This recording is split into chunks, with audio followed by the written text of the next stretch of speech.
कहते हैं किसी भी देश के विकास का रास्ता गांव की गलियों से होकर गुजरता है।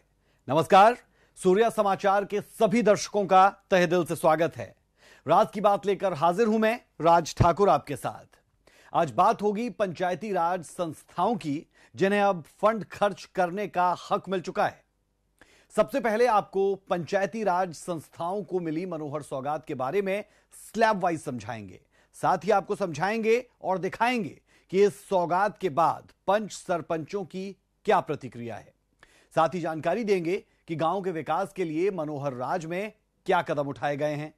दरअसल हरियाणा देश का पहला ऐसा प्रदेश बना जहां की सभी पंचायतें पढ़ी लिखी हैं। हालांकि शुरुआत में इस फैसले की काफी आलोचना हुई थी और अंत में आपको पंचायती राज संस्थाओं को पावर देने के पीछे राज की बात भी समझाएंगे। गांव का अगर पैसा है तो गांव का सरपंच अप्रूव करेगा, पंचायत समिति का है तो पंचायत समिति का चेयरमैन अप्रूव करेगा और जिला परिषद का है तो जिला परिषद का चेयरमैन करेगा। जो पंचायतों को पावर बढ़ाई है, इससे गांव में अच्छा विकास होगा। हरियाणा के विकास को लेकर मुख्यमंत्री मनोहर लाल का हमेशा से यह दावा रहा कि उनके शासनकाल में हरियाणा रोज नए आयाम स्थापित कर रहा है। हरियाणा देश के कई दूसरे राज्यों से तरक्की के मामले में कहीं आगे है। और जब बात विकास की हो रही हो तो भला गांव की विकास के बिना शहर की कल्पना कैसे की जा सकती है। मनोहर सरकार ने गांव के विकास के लिए कई काम किए। राज की बात यह कि पंचायतों को मजबूत करने पर भी जोर दिया गया, जिसकी शुरुआत काफी पहले हो गई थी। हरियाणा देश का पहला ऐसा प्रदेश बना जहां की सभी पंचायतें पढ़ी लिखी हैं। इतना ही नहीं, पंचायतों में महिलाओं की भागीदारी सुनिश्चित करने को लेकर 50% आरक्षण की व्यवस्था की गई और अब विकास के सभी कामों का अधिकार पंचायतों को सौंप दिया गया है। यानी अब गांव में विकास को लेकर किसी भी सरपंच को नेताओं के चक्कर नहीं काटने होंगे।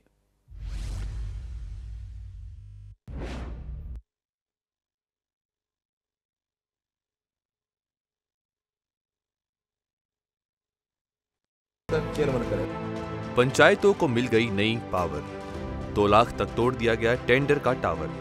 पंच सरपंचों को मनोहर सौगात। पंचायतों को सशक्त बनाने की दिशा में हरियाणा की मनोहर सरकार ने बड़ा कदम उठाया और सरकार ने पंचायत प्रतिनिधियों की वो बात मान ली है जिसकी मांग पिछले कुछ दिनों से की जा रही थी। मुख्यमंत्री मनोहर लाल ने पंचायती राज संस्थाओं की शक्तियों में इजाफा कर दिया है। अब गांव के विकास कार्यों के लिए पंच सरपंचों को अधिकारियों के दफ्तर के चक्कर नहीं काटने पड़ेंगे। जो भी इनकम उनकी अपनी मानी जाती है, उसमें हमने तय किया है कि अब आगे से एडमिनिस्ट्रेटिव अप्रूवल वो जो संस्था का हेड है उसके लेवल पर उनकी मीटिंग में अपने आप करेंगे। स्टेट गवर्नमेंट उसमें हस्तक्षेप नहीं करेगी। यानी गांव का अगर पैसा है तो गांव का सरपंच अप्रूव करेगा, पंचायत समिति का है तो पंचायत समिति का चेयरमैन अप्रूव करेगा और जिला परिषद का है तो जिला परिषद का चेयरमैन करेगा with resolution of their body. यानी सरपंच पंचायत से पास कराएगा, पंचायत समिति पूरी है वो उसको पास करेगी तो अप्रूवल देंगे और जिला परिषद की जो बॉडी है वो रेजोल्यूशन पास करेगी और अप्रूवल जिला परिषद का चेयरमैन देगा। अप्रूवल के लिए अब स्टेट में कहीं नहीं आएगा। 2 लाख से 25 लाख रुपए तक के कामों की तकनीकी मंजूरी एसडीओ देंगे। इन कामों के लिए हरियाणा इंजीनियरिंग वर्कर्स पोर्टल के माध्यम से टेंडर जारी किए जाएंगे। वहीं 25 लाख से 1 करोड़ रुपए तक के कार्यों की तकनीकी स्वीकृति एक्सीएन देंगे। 1 करोड़ से 2.5 करोड़ रुपए तक के कार्यों की मंजूरी अधीक्षण अभियंता देंगे, जबकि 2.5 करोड़ रुपए से 10 करोड़ तक के कामों की मंजूरी संबंधित मंत्री और चीफ इंजीनियर देंगे। 10 करोड़ से ज्यादा के विकास कार्यों की मंजूरी मुख्यमंत्री के स्तर पर होगी। इतना ही नहीं, अगर विकास कार्यों के लिए राशि कम पड़ती है और पंचायती राज संस्थाओं की मांग पर राज्य सरकार अतिरिक्त बजट प्रदान करती है तो 25 लाख रुपए से कम काम के लिए राशि सीधे उन्हें दे दी जाएगी। 25 लाख रुपए से ज्यादा के काम ग्रामीण विकास विभाग की ओर से किए जाएंगे। चंडीगढ़ से सूर्य समाचार के लिए रवि चंदेल और राज ठाकुर की रिपोर्ट।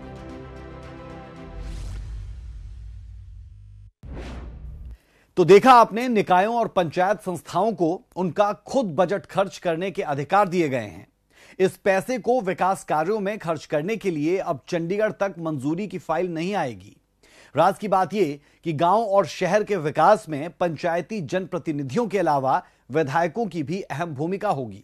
यानी निकाय और पंचायतें पैसे तो अपने स्तर पर खर्च कर सकेंगी, लेकिन इसकी सहमति में विधायकों को भी दखल निश्चित तौर पर रहेगा। अब हमारी अगली रिपोर्ट में मुख्यमंत्री मनोहर लाल को सुनिए, जो स्लैब वाइज इस पूरी योजना की जानकारी दे रहे हैं। तो 10 करोड़ से ऊपर ग्रामीण क्षेत्र का कोई भी काम ऐसा कराना होगा तो उसका administrative approval chief minister office से जाएगा। पंचायती राज संस्थाओं के अपने फंड और ग्रांट इन एड में से होने वाले छोटे या बड़े सभी तरह के विकास कार्यों की प्रशासनिक स्वीकृति ग्राम पंचायत, पंचायत समिति और जिला परिषद की तरफ से ही दी जाएगी। हालांकि ऐसे विकास कार्यों की तकनीकी स्वीकृति के लिए सरकार ने अलग अलग स्लैब निर्धारित की है, जिसके तहत 2 लाख रुपए तक के कार्यों की तकनीकी स्वीकृति जूनियर इंजीनियर देगा। अब इसके बाद विषय आता है कि उसका एडमिनिस्ट्रेटिव अप्रूवल तो ये हो ही गया, फिर है इसका टेक्निकल अप्रूवल। टेक्निकल अप्रूवल में इसके स्लैब्स बनाए हैं। 2 लाख रुपए तक टेक्निकल अप्रूवल जूनियर इंजीनियर दे देगा और कोई उसके लिए टेंडर नहीं होगा। जेई जो है उसको अप्रूव कर देगा कि हाँ ये काम है, 2 लाख के अंदर 1 का है, 1.5 का है, जितना भी है वो सरपंच और जेई वो मिलकर के वो अपने आप करेंगे। एडमिनिस्ट्रेटिव तौर पर सरपंच के साथ इस काम में पंचायत ग्राम सचिव वो भी रहेगा, क्योंकि ग्राम सचिव का काम भी गांव के ही लेवल पर होता है, सरपंच के लेवल पर होता है। एक प्रकार का गांव का चीफ सेक्रेटरी ग्राम सचिव होता है। मुख्यमंत्री मनोहर लाल ने आगे जानकारी दी कि 2 लाख से 25 लाख रुपए तक के कार्यों की तकनीकी स्वीकृति एसडीओ देगा। 2 लाख से लेकर 25 लाख तक इसका टेक्निकल अप्रूवल एसडीओ देगा। इसमें भी स्टेट का कोई रोल नहीं रहेगा। एसडीओ वो भी पंचायती राज का होता है, पंचायतों का होता है, वहीं रहेगा, उनके साथ ही जाएगा। लेकिन ये टेंडरिंग से होगा। अप्रूवल देने के बाद ये टेंडरिंग से होगा। शॉर्ट टर्म टेंडर होंगे। शॉर्ट टर्म टेंडर में वही स्थानीय टेंडर्स जो हैं लोगों को मिल जाए, उसकी क्लासिफिकेशन की गई है। ये जो HEW पोर्टल है, HEWP, इसमें हर एक एरिया के जो टेंडर हैं डिस्ट्रिक्ट वाले वो डिस्ट्रिक्ट में करेंगे, जो छोटे टेंडर हैं। एक सीमा से आगे बड़े टेंडर्स को सबके लिए खोला जाएगा, फिर कहीं का भी आए। लेकिन 2 लाख से 25 लाख ये जिले के जितने भी कंट्रैक्टर हैं उनकी बड़ी संख्या होती है और सब लोकल करते भी रहते हैं। इसमें नए लोग भी आ सकते हैं। वहीं 25 लाख से 1 करोड़ रुपए तक के कार्यों की तकनीकी स्वीकृति XEN देगा। उसके लिए उसको क्वालिफाइड आदमी रखना एक जरूरी होगा, वो उसकी ही लेवल पर ये सारी चीजें होंगी। और 25 लाख से 1 करोड़ इसकी टेक्निकल अप्रूवल एक्शन देगा। एक्शन भी उस जिले में ही रहता है, जिले से बाहर नहीं होता है। तो अप टू 1 करोड़। बहुत गांव तो ऐसे हैं जो 1 करोड़ से बड़ा काम कराते ही नहीं है, क्योंकि इससे बड़े कामों का ना कोई बजट है ना कोई ऐसे काम होते हैं, वो तो बाकी डिपार्टमेंट अपना कराते हैं। गांव के काम तो गली है, नाली है, कोई वहाँ तालाब है या कोई छोटा मोटा ग्राम पंचायत के जो काम होते हैं। 1 करोड़ से 2.5 करोड़ रुपए तक के कार्यों की तकनीकी स्वीकृति अधीक्षण अभियंता और 2.5 करोड़ रुपए से ज्यादा के कार्य की तकनीकी स्वीकृति चीफ इंजीनियर देगा। कोई बड़े बड़े गांव हैं, सपोज 10,000, 15,000, 20,000 की आबादी के, तो वहाँ 1 करोड़ से 2.5 करोड़ ये SC करेगा और 2.5 करोड़ से ऊपर ये चीफ इंजीनियर करेगा एडमिनिस्ट्रेटिव अप्रूवल। लेकिन एडमिनिस्ट्रेटिव अप्रूवल तो वहीं देगा, technical approval chief engineer level तक भी बहुत बड़े काम में हो जाएंगे। मुख्यमंत्री ने ये भी जानकारी दी कि गांवों में विकास कार्यों के लिए यदि धन की जरूरत होती है तो उनके फिक्स डिपॉजिट में से 1 साल में 50 लाख रुपए तक या कुल डिपॉजिट की 10% राशि जो भी ज्यादा हो जिला उपायुक्त रिलीज कर सकता है। इससे ज्यादा राशि रिलीज करने के लिए राज्य सरकार फैसला लेगी। कुछ गांव के अंदर FDs होती हैं, जमीन एक्वायर होगी उनकी, कोई भी इनकम आई तो कहीं 10 करोड़, कहीं 20 करोड़, कहीं 50 करोड़। इसमें अप टू 50 लाख ये डिप्टी कमिश्नर उनकी एप्लीकेशन पर अपने आप रिलीज कर सकता है, साल का एक बार, साल में एक बार 50 लाख। इससे ज्यादा कराना होगा तो फिर डिप्टी कमिश्नर स्टेट में भेजेगा कि किसी गांव में एक साथ वो पैसा निकाल करके बिना किसी जरूरत के ऐसे ही ना लगा दें। है वो उसी गांव का, लेकिन हर साल 50 लाख, या अगर ज्यादा बड़ी एफडी है तो अप टू 10%। मानो 5 करोड़ से ऊपर अगर है तो 10%, 10 करोड़ तो 1 करोड़, 20 करोड़ तो 2 करोड़, 10% whichever is higher, 50 lakh और 10% विच एवर इज हायर, इतना वो हर साल गांव में लगा सकता है। उसका एडमिनिस्ट्रेटिव अप्रूवल भी वो देंगे, बाकी सारा काम भी वो करेंगे। वहीं 25 लाख रुपए से ज्यादा के काम ग्रामीण विकास विभाग करेगा। इसके लिए 25 लाख रुपए से 1 करोड़ रुपए तक की प्रशासनिक स्वीकृति विभाग के निदेशक की तरफ से दी जाएगी और इस कार्य की तकनीकी स्वीकृति एक्सीएन देगा। 25 लाख से 1 करोड़, इसको तो डायरेक्टर को दिया एडमिनिस्ट्रेटिव अप्रूवल और सैंक्शन एक्सीएन करेगा। 1 करोड़ से 2.5 करोड़ रुपए तक के कार्यों की प्रशासनिक मंजूरी प्रशासनिक सचिव और तकनीकी स्वीकृति अधीक्षक अभियंता देगा। 1 करोड़ से 2.5 करोड़ सेक्रेटरी एडमिनिस्ट्रेटिव अप्रूवल देंगे और एससी जो है वो उसको टेक्निकल अप्रूवल करेंगे। मनोहर लाल ने आगे बताया कि 2.5 से 10 करोड़ रुपए तक के कार्यों की प्रशासनिक स्वीकृति विकास एवं पंचायत मंत्री देंगे, तो वहीं तकनीकी स्वीकृति चीफ इंजीनियर देगा। 2.5 करोड़ से ऊपर, 2.5 करोड़ से 10 करोड़ तक मिनिस्टर जो है वो एडमिनिस्ट्रेटिव अप्रूवल देंगे और चीफ इंजीनियर जो है उसकी टेक्निकल सैंक्शन देंगे। 10 करोड़ रुपए से ज्यादा के कार्य की प्रशासनिक स्वीकृति मुख्यमंत्री स्तर पर होगी तथा तकनीकी स्वीकृति चीफ इंजीनियर की तरफ से दी जाएगी। 10 करोड़ से ऊपर इन्होंने अधिकार दिया है चीफ मिनिस्टर को कि 10 करोड़ से ऊपर ग्रामीण क्षेत्र का कोई भी काम ऐसा कराना होगा तो उसका administrative approval chief minister office से जाएगा और टेक्निकल अप्रूवल वही चीफ इंजीनियर या ईआईसी नहीं बल्कि चीफ इंजीनियर, ईआईसी तो अगेन एडमिनिस्ट्रेटिव, तो चीफ इंजीनियर वो देगा। तो ये सारा एक सिस्टम सेट किया है। कुल मिलाकर पहले विकास कार्य करवाने के लिए तकनीकी स्वीकृतियों में ही बहुत लंबा समय लगता था, लेकिन उम्मीद है अब पंचायती राज संस्थाओं के अपने स्तर पर विकास कार्यों की मंजूरी से ये कार्य जल्दी होंगे। सूर्या समाचार के लिए चंडीगढ़ से रवि चंदेल की रिपोर्ट।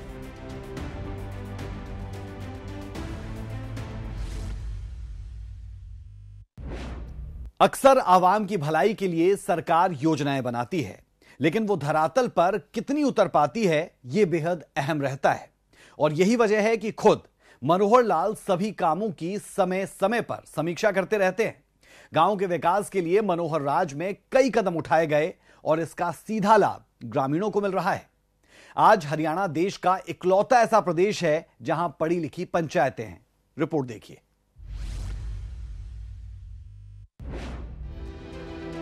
इसमें कोई शक नहीं कि शहरों में बहने वाली विकास की बयार पंचायतों से होकर गुजरती है।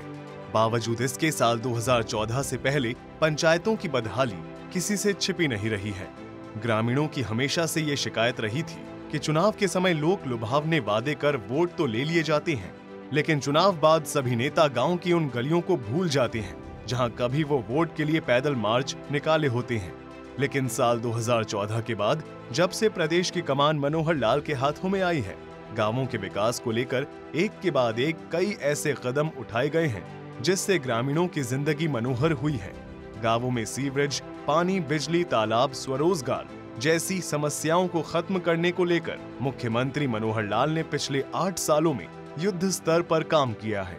सरकार की योजनाएं सही तरीके से गांवों में लागू हो, इसके लिए सबसे पहले जरूरी था गांवों की छोटी सरकार यानी पंच सरपंच का पढ़ा लिखा होना। मनोहर लाल ने साल 2015 में विधानसभा से पंचायती राज कानून संशोधन विधेयक पारित कराया। हालांकि सरकार के इस फैसले को कुछ पुराने ख्याल के लोगों ने विरोध भी किया और मामला देश की सुप्रीम अदालत तक गया।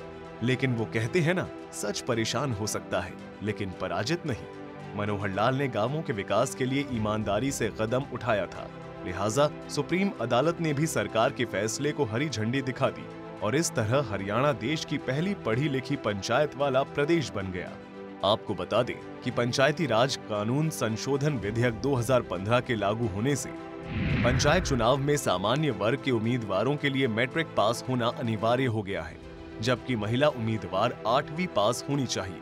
तो वहीं पिछड़ा वर्ग के लिए 5वीं पास की शर्त रखी गई। इतना ही नहीं, शैक्षणिक योग्यता के अलावा कुछ और शर्तें भी रखी गई, जिसमें उम्मीदवार कोर्ट में दोषी करार ना दिया गया हो, उम्मीदवार के घर शौचालय होना अनिवार्य किया गया है, उम्मीदवार सहकारी समितियों, सहकारी बैंकों और कृषि ग्रामीण बैंक का कर्जदार ना हो, उम्मीदवार पर बिजली का कोई बिल बकाया ना हो।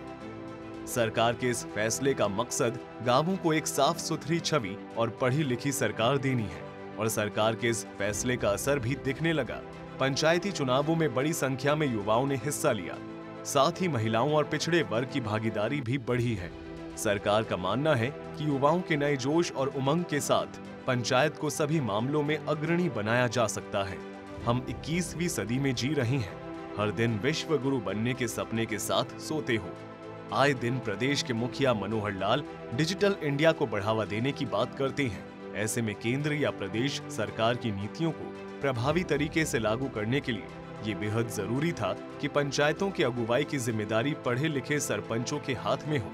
यहाँ हम इस बात से इनकार नहीं कर सकते कि पहले के सरपंच दूसरे पढ़े लिखे लोगों पर ज्यादा आश्रित होते थे, जिस कारण किसी भी काम की गोपनीयता पर असर पड़ता था, और यही कारण था कि काम होने और काम करने के बीच खाई बढ़ती जाती थी, जिसका सीधा असर ग्रामीणों पर पड़ता था।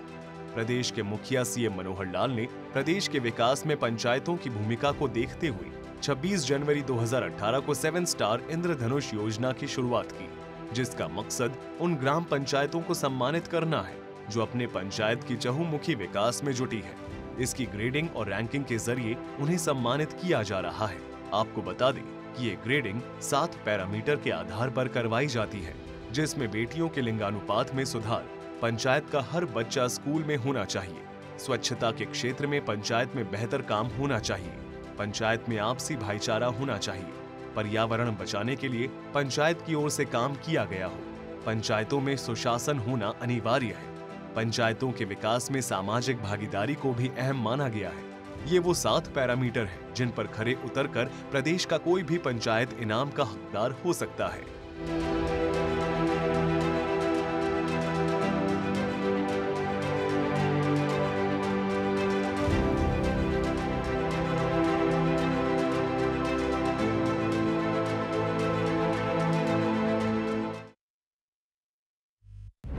हरियाणा के मुख्यमंत्री मनोहर लाल ने ग्रामीण क्षेत्र में विकास करने के मकसद से सरपंचों को पावर दी कि वो अपने लेवल पर एक सीमित राशि तक विकास कार्य करवा सकें।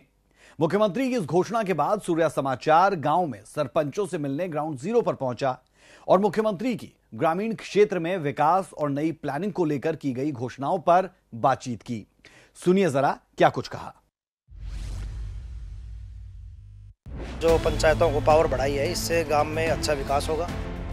हरियाणा के मुख्यमंत्री मनोहर लाल ने पंच सरपंचों को ताकतवर बनाने की दिशा में कदम उठाए हैं। सरपंचों ने भी सरकार की इस योजना का स्वागत किया है। मनोहर लाल खट्टर ने जो पंचायतों को पावर बढ़ाई है, इससे गांव में अच्छा विकास होगा। जो ई टेंडर के बारे में जो ई टेंडर लागू कराया है मनोहर लाल खट्टर ने, उसके हम विरोध में है। हरियाणा के सरपंचों के हाथ में अगर जो पावर बढ़ेगी तो गाँव का विकास भी अच्छा होगा, काम भी होंगे ज़्यादा। ई टेंडरिंग के द्वारा तो ठेकेदार ऐसे ही काम करेगा, माइनस में काम जाएगा तो इससे कैसे काम होगा।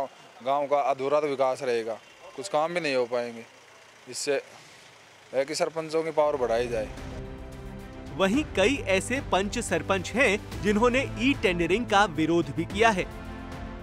हम ई टेंडरिंग के खिलाफ आए हैं और जो पहले स्कीम चली हुई थी सरकार की 20 लाख तक परमिशन दे रखी थी सरकार ने, हम चाहते हैं कि उसको सरकार ने इसको बढ़ाना चाहिए था, बाकी घटा दिया, इसको 2 लाख पे रोक दिया। सरपंचों का विकास नहीं रोक रहा, गांव का विकास रोक रहा है सरकार। हम ये चाहते हैं, देवेंद्र बबली से हमारे अनुरोध है कि इसको कम ना करके इसको ज़्यादा किया जाए और जो इस 30 लाख तक इसको किया जाए, जो ई टेंडरिंग है वो इससे ऊपर की जाए। सर 25 से 30 लाख हो जाए हमारे को वो ठीक है। सर हम काम करना चाहते हैं। देखिए गांव में सिर्फ 5% आदमी ऐसे हैं जिनको ई टेंडरिंग के बारे में पता है, सिर्फ 5% होंगे। बाकी 95% लोग ऐसे हैं वो हमारे घर में आके बैठ जाते हैं, सर मेरी गली करो, कोई कहता मेरा नाला करो, कोई कहता, किसी को ये तो पता है, उनको मालूम नहीं है इनके हाथ में 2 लाख रुपये है। 2 लाख में हम कौन सी गली बना सकते हैं सर? एक गली हम शुरू कर दी, गली को 10 फुट 20 फुट कर दिया, वहाँ जाके 2 लाख खत्म हो गए। उसके बाद उस गली को हम दोबारा उठा नहीं सकते, उस गली को दोबारा हम बना नहीं सकते। एक बार जो गली नक्शे में आ गई, फोटो में आ गई, उसके बाद वो गली दोबारा नहीं उठेगी। तो वो लोगों को पता नहीं है, वो हमारे सिर में आके बैठ जाते हैं। कुल मिलाकर कुछ सरपंच जहां सरकार की इस योजना से खुश हैं, तो साथ ही मांग कर रहे हैं कि मुख्यमंत्री सरपंचों की पावर को और बढ़ाएं, ताकि गांवों में विकास हो सके। सूर्या समाचार के लिए करनाल से हिमांशु नारंग और नारनौल से जोगेंद्र कुमार की रिपोर्ट।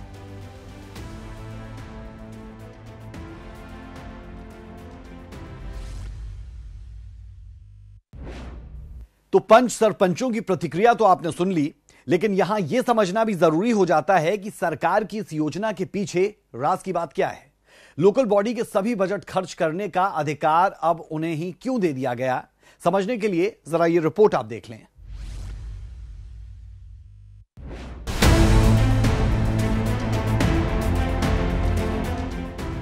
हरियाणा के मुख्यमंत्री मनोहर लाल ने पंचायती राज संस्थाओं की शक्तियां बढ़ा दी हैं। अब पंच सरपंच को गांव में विकास कार्यों के लिए अधिकारियों और शासन के चक्कर नहीं काटने पड़ेंगे। अब पंचायती राज संस्थाओं की अपनी आय में से 2 लाख रुपए तक के विकास कार्यों की प्रशासनिक स्वीकृति चुने हुए जनप्रतिनिधि देंगे। सरपंच, पंचायत समिति और जिला परिषद के चेयरमैन ये मंजूरी देंगे।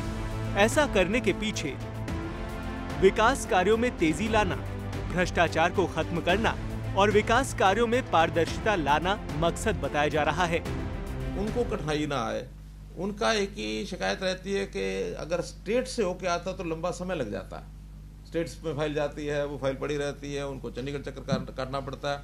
हमने जब एडमिनिस्ट्रेटिव अप्रूवल उनको दे दिया और जब जो काम 6-6 महीने में फाइल नहीं निकलती थी, अपना 1 महीने में काम कराओ, निकालो, उनकी जिम्मेदारी है। हाँ, ऑडिट सब चीज़ों का होगा। ऑडिट का सिस्टम तो हर एक उसमें रहता है, उसमें गलत ना हो।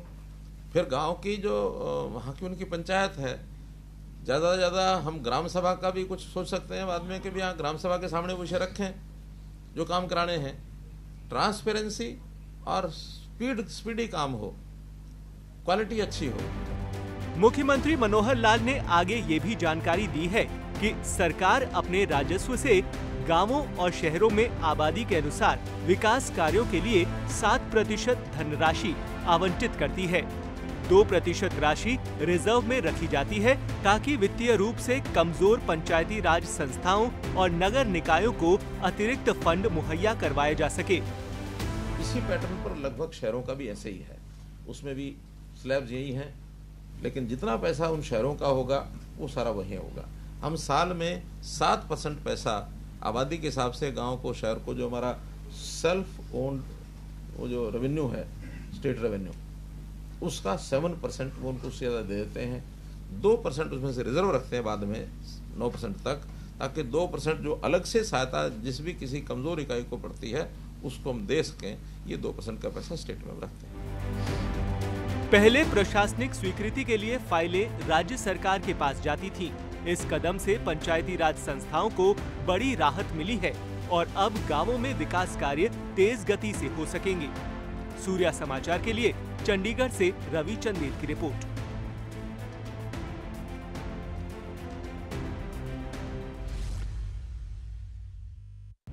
तो सरकार की तरफ से ये कोशिश की गई कि गांव में विकास कार्यों को गति मिल पाए और चंडीगढ़ के चक्कर यानी राजधानी के चक्कर सरपंचों को ना काटने पड़े। इसके लिए ये एक नई तरह की पहल की गई।